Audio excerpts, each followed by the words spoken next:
Hi, I'm Belinda, and I'd like to show you a Drypoint. This is a beautiful drawn line style of printmaking using a plexiglass plate and an etching needle. Drypoints are traditionally made on copper plates. For this brief demo, I'm using a piece of 5x7 plexiglass that I got at Home Depot. An etching needle is used at an angle to draw an image on the plate and gouge line work into the surface. As the needle moves through the material, it does two things. It's carving a recessed area that will hold ink, and the point of the needle moving through the material is leaving rough edges on either side of the gouge lines. So both the recessed area and the rough edges on either side of it will collect pigment when you're inking the plate. The result is that when you print, you get a softer, more drawn-looking line.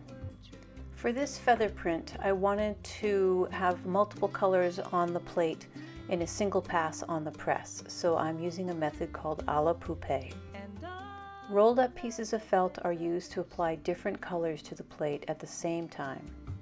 The literal translation of a la poupée is with the doll, referring to the rolled up pieces of felt. I'm using Aqua inks and Aqua tarlatan, which is a little bit softer than traditional tarlatan. And since Aqua inks are washable with water, I find that I can wash and reuse the tarlatan.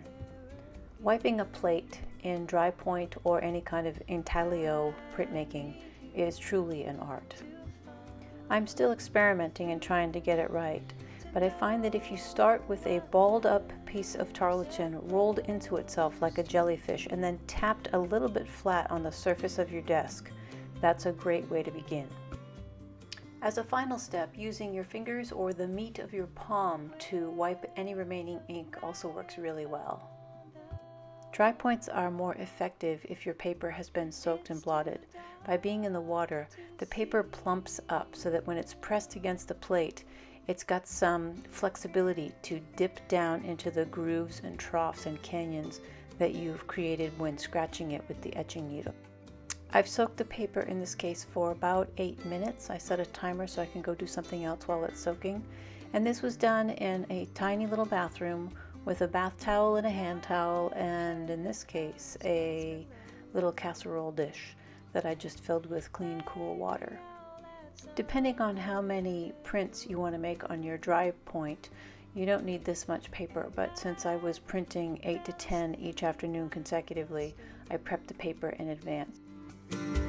With our destination unknown. On the bed of my press, I have a clear sheet of acrylic and then tape to show where the plate goes face up and where the paper goes on top of the plate. I'm using a couple of layers of newsprint on top of the plate and paper stack to protect my felt blankets on the press from ink and water. The pressure on my press is set moderately tight. If it's too tight, I'll be squishing down all of the little edges that I kicked up with the etching needle on the plexiglass plate. So that's one of the things to take into consideration.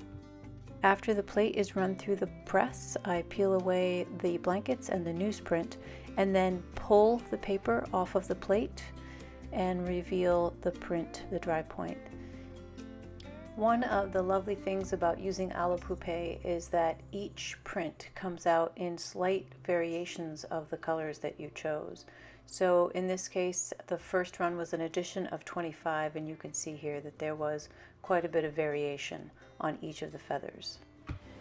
So there you have it.